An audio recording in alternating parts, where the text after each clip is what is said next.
नमस्कार दोस्तों, स्वागत है आपका हमारे चैनल आचार्य जागेंद्र मिश्रा में। महाशिवरात्रि की व्रत कथा। दोस्तों, अधिकतर से लोग जानते हैं कि महाशिवरात्रि भगवान शिव और माता पार्वती के विवाह के उपलक्ष्य में मनाया जाता है। लेकिन कुछ विद्वानों का मानना है कि शिवरात्रि के दिन ही भगवान शिव ने कालकूट नाम का विष पिया था, जो सागर मंथन के समय समुद्र से निकला था।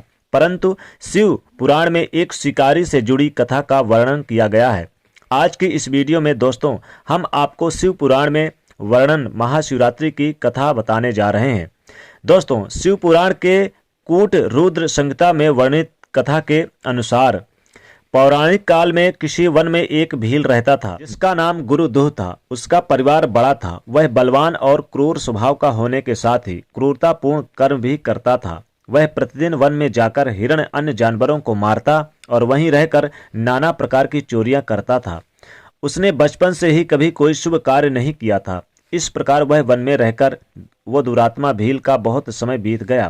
तदनंतर एक दिन बहुत ही सुंदर एवं शुभ कारक शिवरात्रि आई, किंतु वह दुरात्मा घने जंगल में निवास करने वाला था, इसलिए उस व्रत के बारे में वह नहीं जानता था। उसी दिन उस भील के माता पिता और पत्नी भूख से व्याकुल होकर उससे खाने की मांग करने लगे। उनके बार बार याचना करने पर वह भील तुरंत धनुष लेकर वन की ओर चल दिया और हिरणों के शिकार के लिए सारे वन में घूमने लगा। दैव योग से उस दिन कुछ भी नहीं मिला उसे और सूर्यास्त हो गया। इसमें उसको बड़ा दुख हुआ और वह सोचने लगा कि मैं क्या करूं, कहाँ जाऊं। आज तो कुछ नहीं मिला। घर में जो बच्चे हैं, जो माता पिता हैं तथा पत्नी हैं, उनको क्या खिलाऊंगा और क्या दूंगा भोजन में। उनकी चिंता उसे सताने लगी और उसकी दशा ज्यादातर दुख में व्यतीत होने लगी। मुझे कुछ लेकर घर जाना ही चाहिए, इस प्रकार वह शिकारी सोचने लगा। ऐसा सोचकर वह शिकारी एक जलाशय के समीप पहुंच गया और वहां पानी के उतरने का जो घाट होता है, वहां जाकर खड़ा हो गया और मन ही मन यह विचार करने लगा कि यहाँ कोई न कोई जीव पानी पीने के लिए अवश्य आएगा। उसी को मारकर साथ लेकर सरलता पूर्वक घर जाऊंगा। ऐसा निश्चय करके वह शिकारी एक बेल वृक्ष के पेड़ पर चढ़ गया और वहीं जल साथ लेकर बैठ गया। थोड़ा सा जल ले लिया और उसके मन में केवल एक ही चिंता थी कि कब कोई जीव आएगा और कब उसको वो मारकर अपने घर ले जाएगा और अपने घर ले जाकर अपने माता पिता पत्नी बच्चों की भूख मिटाएगा। इसी प्रतीक्षा में वह पेड़ पर बैठ गया। इस तरह काफी रात बीत गई और जब रात का पहला प्रहर आरंभ हुआ तो एक प्यासी हिरणी वहां पर आई, जिसे देखकर उस व्याघ्र को बड़ा हर्ष हुआ। उस शिकारी को बड़ी प्रसन्नता हुई और उसने तुरंत उसको मारने के लिए अपने धनुष बाण पर एक तीर संधान किया। ऐसा करते हुए उसके हाथ में धनुष के थोड़ा सा यानी धक्के लगने पर बेलपत्र नीचे गिर पड़े और उस पेड़ के नीचे दोस्तों शिवलिंग था, जो कि महाशिवरात्रि के दिन शिवलिंग की पूजा करने का एक विशेष माना जाता है, जिसके बारे में वह व्याघ्र नहीं जानता था कि नीचे शिवलिंग है। इस तरह जल और बेलपत्र से शिव की प्रथम पहर की पूजा संपन्न हो गई, क्योंकि उसके धक्के लगने से शिवलिंग पर थोड़े से जल और बेलपत्र गिर गए थे। उस पूजा के महत्व से उस शिकारी का बहुत सा पाप तत्काल नष्ट हो गया। उधर वहां होने वाली खड़खड़ाहट की आवाज को सुनकर हिरणी ने भय से ऊपर की ओर देखा। व्याघ्र को देखकर वह व्याकुल हो गई और बोली, व्याघ्र तुम क्या करना चाहते हो? मेरे सामने सच सच बताओ। हिरणी की बात सुनकर व्याघ्र ने कहा, आज मेरे परिवार के लोग भूखे हैं, अतः तुमको मारकर मैं उनकी भूख मिटाऊंगा और उन्हें तृप्त करूंगा। व्याघ्र का वह दारुण वचन सुनकर तथा कठोर वचन सुनकर दुष्ट भील को बाण ताने देख हिरणी सोचने लगी कि अब मैं क्या करूं, कहाँ जाऊं, क्या उपाय सोचूं। ऐसा विचार कर ही रही थी कि उसके मन में एक विचार आया। हिरणी बोली, व्याघ्र मेरे मांस से तुमको सुख होगा। इस अनर्थकारी शरीर के लिए इससे अधिक महान पुण्य का कार्य और क्या हो सकता है। उपकार करने वाले जीव को इस लोक में जो पुण्य होता है उसको 100 वर्षों में भी वर्णन नहीं किया जा सकता। परंतु इस समय मेरे सब बच्चे मेरे आश्रम में ही है। मैं उन्हें अपनी बहन के अथवा स्वामी के सौंपकर अपने पति को सौंपकर वापस आऊंगी। व्याघ्र तुम मेरी इस बात का मिथ्या यानी गलत ना समझो। मैं फिर तुम्हारे पास लौट कर आऊंगी, क्योंकि सत्य से ही धरती टिकी है, सत्य से ही समुद्र अपनी मर्यादा में स्थित है और सत्य से ही इन झरनों में जल की धाराएं गिरती रहती है। सत्य से ही सब कुछ स्थित है। हिरणी के ऐसा कहने पर जब व्याघ्र ने उसकी बात ना मानी तो उसने अत्यंत विस्मित एवं भयभीत होकर बोली, व्याघ्र सुनो, मैं तुम्हारे सामने ऐसी शपथ खाती हूँ जिस पर जाने पर मैं अवश्य तुम्हारे पास लौट कर आऊंगी।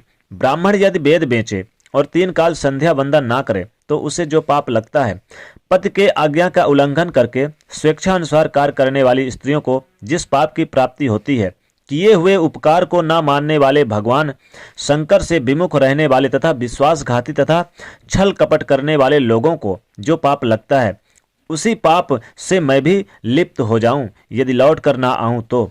इस तरह अनेक शपथ खाकर जब हिरणी चुपचाप खड़ी हो गई तब उस व्याघ्र को उस पर विश्वास करके कहा, अच्छा अब तुम अपने घर को जाओ।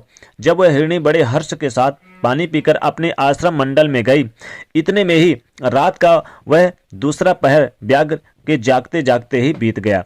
तब उसे हिरणी की वहां दूसरी हिरणी जिसके की पहले के स्मरण किया था, जिसका नाम लिया था, उसी की राह देखती हुई जल पीने के लिए वहां आई।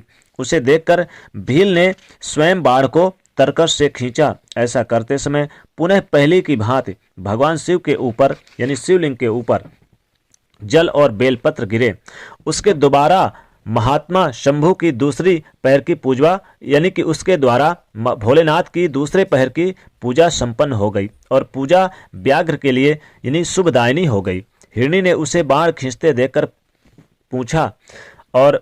पूछा कि तुम यह क्या कर रहे हो। व्याघ्र ने पूर्वत उत्तर दिया, मैं अपने भूखे व कुटुंब को तृप्त करने के लिए तुम्हें मारूंगा।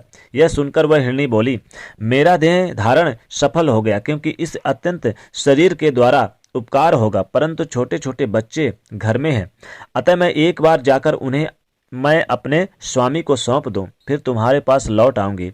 हिरणी की बात सुनकर व्याघ्र बोले, मुझे तुम्हारे बात पर विश्वास नहीं होता, मैं तुम्हें मारूंगा, इसमें संचय नहीं है। व्याघ्र की बात सुनकर हिरणी भगवान विष्णु की शपथ खाती हुई बोली, व्याघ्र जो कुछ मैं कहती हूँ उसे सुनो। यदि मैं लौट कर ना आऊं तो अपना पुण्य हार जाऊं, क्योंकि जो वचन देकर उससे पलट जाते हैं वह अपने पुण्य को हार जाता है और उसका पुण्य नष्ट हो जाता है। जो पुरुष अपने विवाहिता स्त्रियों को त्याग कर दूसरों के पास जाता है, वैदिक धर्म का उल्लंघन करके गलत रास्ते पर चलता है, भगवान विष्णु का भक्त होकर शिव की निंदा करता है, माता पिता की निधन तिथियों को श्राद्ध आदि ना करके उसे सूना बिता देता है तथा मन में संताप का अनुभव करके अपने दिए हुए वचन को पूरा करता है, ऐसे लोगों को जो पाप लगता है वही मुझे भी लगे यदि मैं लौट कर ना आऊं। हिरणी के ऐसे वचन कहने पर व्याघ्र ने कहा, जाओ। उसके बाद हिरणी जल पीकर हर्षपूर्वक अपने आश्रम को गई। इसके बाद पूजा की दूसरे पहर की भी यानी पूजा संपन्न हो गई। उसके जागते जागते बीत गया। इसी समय तीसरा पहर आरंभ हो जाने पर हिरणी के लौटने में बहुत विलंब हुआ। जानकर व्याघ्र उसकी खोज करने लगा। इतने में ही उसने जल के मार्ग में एक हिरण को देखा। वह बड़ा हष्टपुष्ट था हिरण। उसे देखकर व्याघ्र को बड़ा हर्ष हुआ और वह धनुष पर बाण चढ़ाकर उसे मार डालने को तैयार हुआ। ऐसा करते समय उसके प्रारब्ध बस कुछ जल और बेलपत्र शिवलिंग पर गिर गए। इससे उसके सौभाग्य से भगवान शिव की तीसरे पहर की भी पूजा संपन्न हो गई।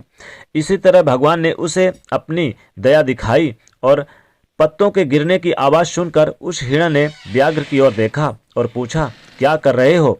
व्याघ्र ने उत्तर दिया, मैं अपने कुटुंब को भोजन देने के लिए तुम्हारा वध करूंगा।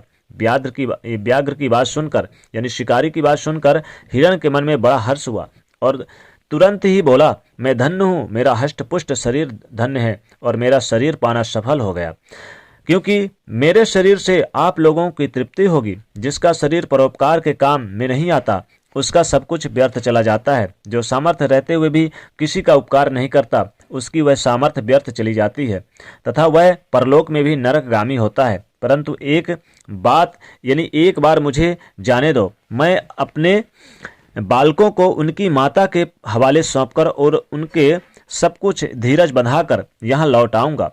उसका ऐसा कहने पर व्याघ्र मन ही मन में बड़ा विस्मित हुआ। उसका हृदय कुछ शुद्ध हो गया तथा उसके सारे पाप नष्ट हो चुके थे।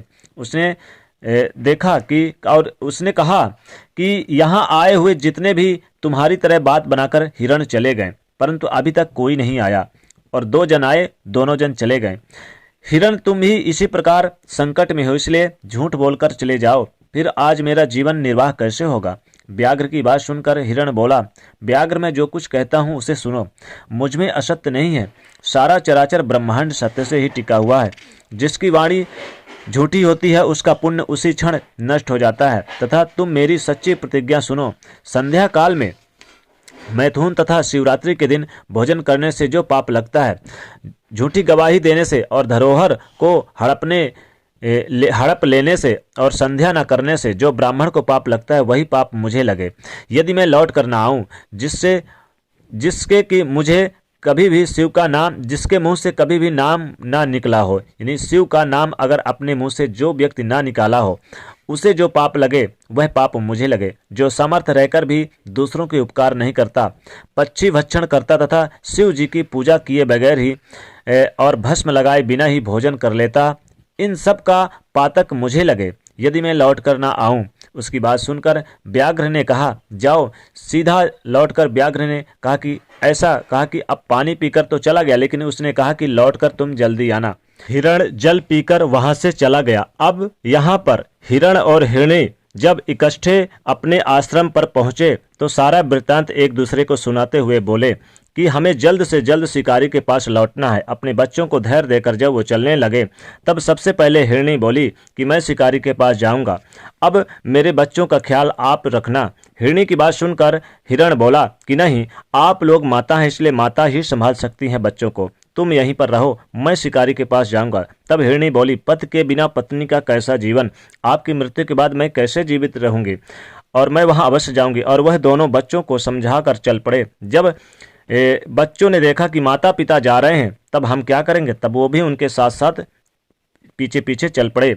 इस प्रकार सभी परिवार शिकारी के पास पहुंचे। उन्हें देखकर शिकारी झट से धनुष पर बाण चढ़ाया, जिससे फिर से कुछ बेलपत्र और जल शिवलिंग पर चढ़ गया, जिससे कि शिकारी के तीसरे पहर की भी पूजा संपन्न हो गई और उसके दुष्कर्म नष्ट हो गए और उसे ज्ञान की प्राप्ति हुई। हिरण ने कहा, हम सभी उपस्थित हैं, आप हमारा वध करके अपने परिवार की भूख मिटाइए। तब भगवान शंकर की कृपा से प्राप्त ज्ञान के द्वारा शिकारी सोचने लगा, मुझसे तो अज्ञानी पशु ही धन्य है, जो कि परोपकार परायण होकर अपना शरीर दे रहे हैं, और मैं मनुष्य जन्म पाकर भी हत्यारा बन चुका हूँ। ऐसा सोचकर शिकारी बोला, तुम सभी धन्य हो, तुम्हारा जीवन सफल हो रहा है और तुम्हारा जीवन सफल है। मैं तुम्हें नहीं मारता, तुम निर्भय होकर यहाँ से जाओ। शिकारी ऐसा कहते ही स्वयं भोलेनाथ प्रकट हो गए और बोले, तुमसे मैं प्रसन्न हूँ, मन चाहा वरदान मांग लो। यह सुनकर शिकारी भगवान के चरणों में गिर पड़ा। आंखों में आंसू बहने लगे तथा भगवान शंकर ने उसे सुख समृद्धि का वरदान देकर गुरु नाम प्रदान किया। दोस्तों, ये वही गुरु था जिसके नाम भगवान श्री राम ने मित्रता करी थी, तथा दोस्तों ये वही था जिसने भगवान श्री राम की मदद की और उनसे मित्रता भी की थी। दोस्तों, आपको यह जानकारी कैसे लगी, आप आज हमें इस कमेंट सेक्शन में बोल के ज़रूर बताएं, तथा महाशिवरात्रि व्रत की कहानी आप जरूर सुने और पूरा सुने और पूरे परिवार को सुनाएं। तथा दोस्तों, इसे वीडियो को लाइक शेयर अवश्य करें, तथा दोस्तों चैनल को सब्सक्राइब करें। हर हर महादेव।